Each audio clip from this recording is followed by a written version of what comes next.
అందరికీ నమస్తే. ఓటు హక్కుకు ప్రాణం ఉండి ఓటు హక్కు మాట్లాడితే ఎట్లుంటుందని చెప్పేసి ఒక చిన్న కథ. అయితే ఓటు హక్కు ఒక చెట్టు కింద కూర్చొని దిగులుతో కూర్చుంటాడు. ఒక చెట్టు కింద దిగులుతో కూర్చొని బాధపడుతూ ఉంటుంది. బాధపడుతున్నప్పుడు అట్లాంటి ఒక దారి పొంటి వెళ్ళే ఒక వ్యక్తి వస్తాడు. వ్యక్తి వచ్చి ఓటు హక్కు ఇక్కడ కూర్చున్నవేంది, ఇంత బాధపడుతూ కూర్చున్నావు, కాకపోతే నీకోసం అయితే గ్రామం లోపల నాయకులందరూ నీకోసమే చూస్తున్నారు. సర్పంచ్ ఎలక్షన్లు వచ్చినాయి కదా, నాయకులు అండ్ ప్రజలు కూడా నీకోసమే చూస్తున్నారు. నువ్వేమో ఇక్కడ ఒంటరిగా దిగులు పడకుండా కూర్చున్నావు, మరి విషయం ఏందని అడిగితే అప్పుడు ఓటు హక్కు అంటాట, అవును నువ్వు చెప్పింది నిజమే, సర్పంచ్ ఎలక్షన్లు అయితే వచ్చినాయి కదా, గ్రామాల లోపల అందరూ నా కోసమే చూస్తూ ఉన్నారు, నాయకులు కూడా నా కోసమే ఎదురు చూస్తూ ఉన్నారు, ప్రజలు కూడా నా కోసమే ఎదురు చూస్తూ ఉన్నారు. కాకపోతే విషయం ఏంటంటే నన్ను డాక్టర్ బిఆర్ అంబేద్కర్ గారు సామాన్య ప్రజల కోసం, సామాన్య ప్రజలు తమ యొక్క భవిష్యత్తును మార్చుకోవడానికి నన్ను సృష్టించారు.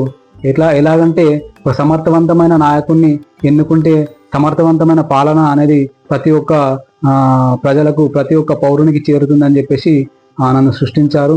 అయితే ఈ ఎలక్షన్ల లోపల, ఈ ఎన్నికల లోపల ఓటు హక్కుని ఒక ఆయుధంలా వాడుకొని ఒక సమర్థవంతమైన నాయకుడిని ఎన్నుకొని తమ యొక్క భవిష్యత్తుకు మంచి బాటలు వేసుకుంటారని చెప్పేసి నన్ను డాక్టర్ బిఆర్ అంబేద్కర్ గారు సృష్టించారు.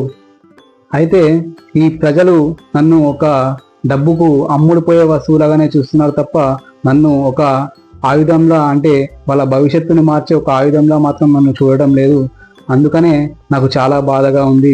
అయితే అలాగే నాయకులు కూడా చూసుకున్నట్లయితే తాము కూడా డబ్బులు ఇస్తే ఏదైనా కొనుక్కోవచ్చు, అంటే ఓటే కదా, మనం ఓటును కూడా డబ్బు కానీ మందు కానీ పంచి మనం ఓట్లను పొందవచ్చు, మనం పదవిలోకి వెళ్ళవచ్చు అనే ఉద్దేశంతోనే ఉన్నారు.